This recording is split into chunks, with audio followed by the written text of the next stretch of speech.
నా దేవుడు సజీవుడు. ఇంతవరకు నేను సరిగా కనెక్ట్ అవ్వాలి ఆయనకి. ఇదిగో ఇప్పుడు భక్తితో కనెక్ట్ అవుతున్నా. ఇక నా సంగతి నా తండ్రి చూసుకుంటాడు.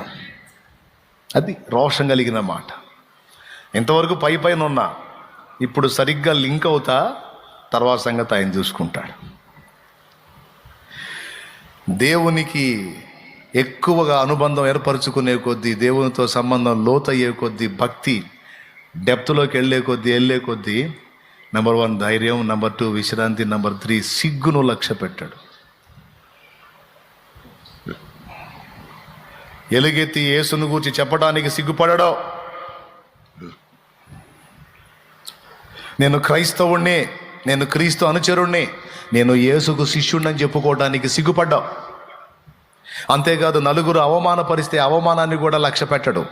వాళ్ళు జుట్టు బీక్కోవటమే. ఇంత దారుణంగా అవమానపరిస్తే నవ్వుతా తిరుగుతూ